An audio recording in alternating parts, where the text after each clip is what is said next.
Today in Bliss, we're celebrating the lives of Otunba and Chief Mrs. Adegbesan. My name is Peter Adewale Adegbesan. By 2nd of June this year, I will be 78 years old. I was born in Ijebu-Imushin in Ogun State, and I retired from paid employment about 23 years ago, and that's me. My name is Chief Mrs. Teresa Olayinka Adegbesan. Coincidentally, I too was born in Ijebu-Imushin, even though my parents lived in Lagos, and later they brought me to Lagos. By July 13th this year, I will be 75 years old. I trained as a nurse, and I worked maybe for about 10 years as a nurse. Then I worked in a pharmaceutical company for 18 years, and I too have been retired about 22 years ago.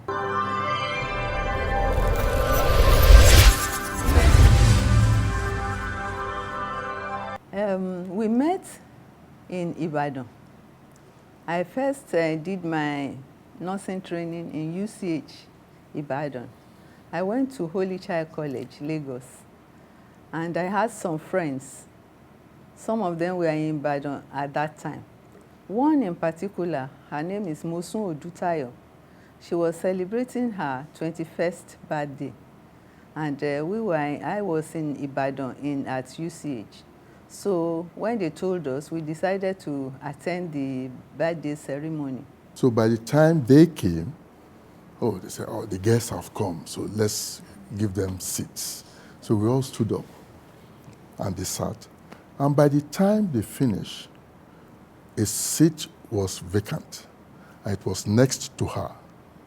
And my friends, the boys, said, Peter, go and sit there. Peter. I said, why? Why? They said, go and sit there. I said, okay, fine. I went, I sat there next to her. And naturally, we started talking, danced, because it was at a party. And then, straight away, I have never seen her in my life. I don't know where she comes from. I don't know who she is. I told her, I am going to marry you. And she burst into laughter.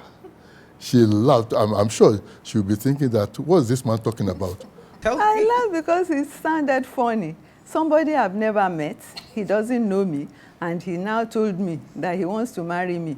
Haven't met just a few, not up to hours. No, not up to an hour. And he said he is going to marry me. I thought it was the greatest joke of the century. Now, the fact of the case was that if you are looking for something, when you find it, if you don't recognize it, then you lose it. In her own case, she's the most beautiful girl I've ever come across. She is the most intelligent girl I've ever come across, even though I don't know her. She hasn't even introduced, I don't even know her name at that point in time. You know, so to me, I wouldn't say it is logical. It is not.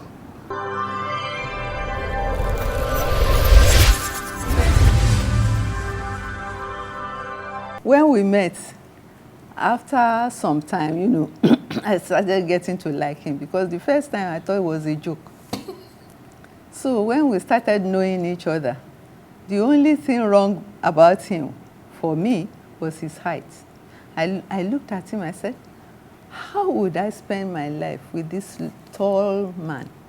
Everywhere he goes, he's the first person they will see, and they will see me beside him. Can I cope? I even told some of my friends, I said, but he's so tall. And they said, well, if you like him, you can marry. But it is later. And in those days, there were not many tall people like him. But nowadays, everybody is tall. When I tell my daughter, you are tall, you have to behave this way or that way, they say, Mommy, everybody is tall in Unilag. So you can look around, there are many, many tall people, but in those days, there are quite few. Tall like him, over 6 feet, very few. It's a battle. Well, I don't think I'm discriminating that he's tall, but I just felt that since I'm going to be with him, and I'm a shy person, I don't want people to focus attention on me. So that means when I go out with him, I will be the focus of attention. Because when they look at him, they look beside him, and there I was. In our own time, people, I would say, were reasonable. I won't say more reasonable. We are reasonable. The first thing is your studies. Then, if you get a good job, you go abroad to go and study a profession or something like that. Then, you get married and you settle down. This was exactly what happened to me. And as a result, I got married at the age of 28, by which time I was already a manager in a multinational company. And in actual fact, as I said earlier on, we got married the second week she returned from the UK, because there was pressure on me to get married. Not by my parents, but by colleagues and outsiders who were interested in me to start with, and also they feel that this young man should settle down as quickly as possible so that he doesn't get into the wrong hands. And also, there are some people who have, people they want to introduce and that type of thing. That's the type of pressure I'm talking about. But I knew why I haven't got married. My wife was in the UK. She will soon be finishing her course. Apparently, at that time, there was no email at that time. It's either telegram or letters. So she wrote me and said, after finishing this course, she's going to do another one, which is going to be for 1 year. Oh, I got that letter. I laughed. I said, well, darling, please finish your 1 year course and marry the course. That was my reply to her, because I knew I cannot wait for another 1 year. So as soon as she finished, she's a very obedient, gentle, loving person. And she doesn't hurt a fly. So as soon as she told me that she's no longer going to do the 1 year course, we started making the arrangement for our wedding. In actual fact, a relation of mine who happened to be the middleman, in Yoruba tradition, you have a middleman, went to Papa, her dad, to say, look, you've been spending money on this girl for all these years. She's now coming back from the UK. Instead of working and giving you money, she's going to give the money to another person who they will call the husband. No, you should postpone the marriage so that she can work a bit and give you money. And my father-in-law said, no, if that is the wish of God for them, I support it. That was it. So 2 weeks, 2 weeks after she returned, before she came back, of course, she's bought her wedding gown in the UK, she bought her wedding rings and all the rest of it in the UK.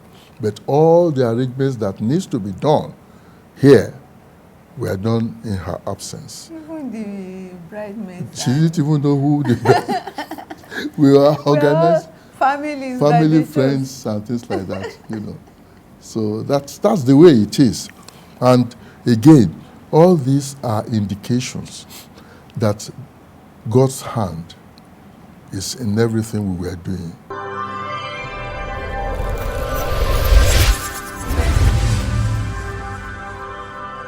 Well, I must confess that it's been 50 years of God's blessings. It's been 50 years of some few anxieties, but of more thanksgiving to God. Because we started when both of us were young, and God blessed the marriage. in various ways. And as a result, I must confess, there is nothing to regret in the 50 years. It's been quite 50 good years of happiness, of joy, of some struggles, but we were able to cope quite well with the 50 years. When we got married, we didn't envisage going that long, you know, but each day comes and goes until here we are, 50 years gone.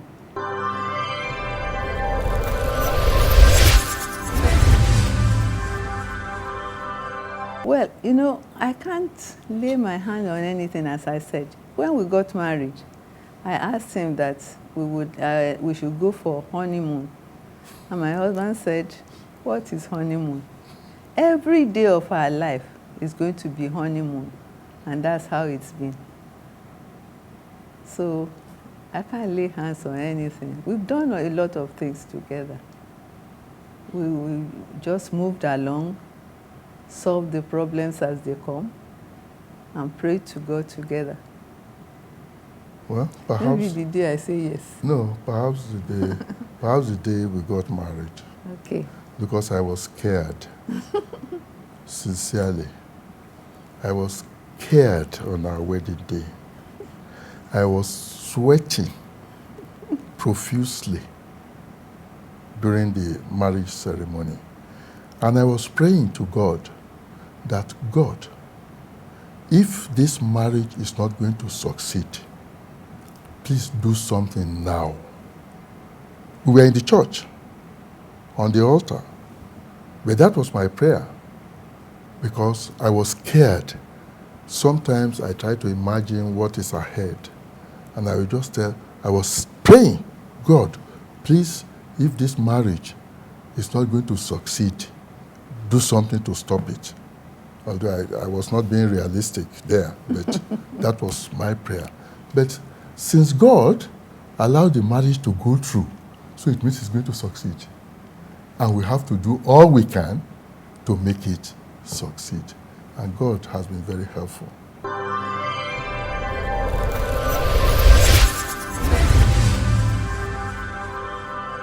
That's true. We have a joint account. One of the early decisions of our marriage, that we are going to have a joint account. And it has a lot of advantages in it. First, the combined income makes it easier to get bank loans because we were salary earners. You can, and you also have a large children. A large family. A large family. So, if you don't get bank loan, you cannot do anything because you just use the money to pay school fees and nothing is left. So we agreed that we are going to have a joint account. In fact, there was a time when, even up till now, she has never signed any checkbook. I signed all the checkbooks. I keep the checkbooks. Because she's not interested. She doesn't want to go to the bank. That's the reason for it. But either of us is a signatory. And all our accounts are joint Otunba and Chief Mrs. P.A. Adegbesan. Any of us can sign. And we've encouraged some of our children to do the same thing. And I think, I'm not sure, I think it's working. One main advantage is that no matter what percentage your spouse contributes to that joint account, you know that you don't own it all. So you cannot spend it without consulting your spouse. In other words, if your spouse is contributing only 5% of the total amount, you don't own it. At least you don't, that 5%, you don't own it. So if you are going to spend any money, you discuss it. That's one main advantage we have found in it. So if you are going to spend money on anything, if you are going to buy things, if you are going to give people money, okay, to the extent that before we got married, I was responsible for the education of a cousin, you know. So, since we agreed that we are going to have a joint account, and I was already responsible for education of a cousin, she took over the education of a niece and trained her, right? This niece we are talking about now is a big woman. Oh, she has so many graduates, including doctors and things like that, you know. Is she back from the US? I don't know. So she's a big woman. The same thing, the nephew I'm talking about is a big man, you know. And also many graduates, houses, and all the rest of it. So I believe that that joint account we had, or we decided to have, helped us even beyond our immediate family. Because I just felt that it would be unfair. I am training a nephew, and we are holding a joint account, and she's not training anybody. So she took a niece, a niece, yes, took a niece and trained her right through.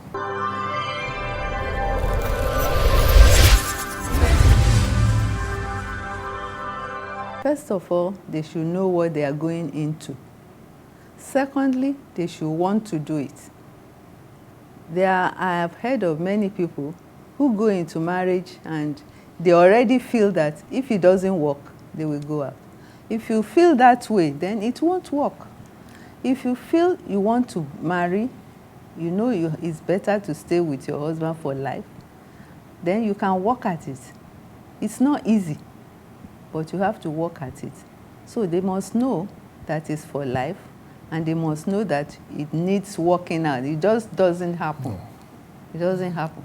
And then they must know each other very well and be ready to tolerate each other, because they are two different people, completely different people. Even siblings, they fight. So if somebody you don't know from anywhere and then you come together to live together, you have to work at it to know each other better. Even when you've known each other before you got married, you cannot know each other completely until you start living together. And you should try to see that you understand each other and you are ready to forgive and forget. And ready to do, there are no two marriages that are the same. They are different. Each person has to work their own out. So that is why I said you must want to make it work. And then as the problems come up, you try to solve it together. And you must be sincere to each other. It's very, very necessary. Well, in our own time, until you get married, you don't sleep together. I know now it's different. I remember us talking to a couple to get married. Then I asked, does he snore? And she just smiled. I don't know what that smile means. Whether it means yes or no. Under normal circumstances, I don't expect her to know whether that man snores or not. Because these are the little things that affect marriage. You don't know the person you are going to sleep with for life, whether he is snoring, which means every night it's going to be difficult for you to sleep. So it is necessary to give each other room to know each other better. Courtship, yes, but courtship has a limit. You are not supposed to sleep during courtship. You are not supposed to sleep together. I'm talking of our own age. I'm not talking of the present age. You are not supposed to sleep together during courtship. We had about 5 years courtship before we got married. And as I told you, most of the time we were not in the same place because both we are struggling at that time, you know, so to say. So in marriage, you know each other better because there is no going away. And as we've said before, always use the same room. No matter how many mansions you are living in, no matter how rich the husband or the wife is, that they have 10 or 20 rooms in the place, always use the same room so that there is no secret whatsoever. There is nothing the husband is doing which the wife doesn't know. There is nothing the wife is doing which the husband doesn't know. Thank you for watching today's episode of Bliss. We hope you've been inspired. We wish every married couple a blissful union.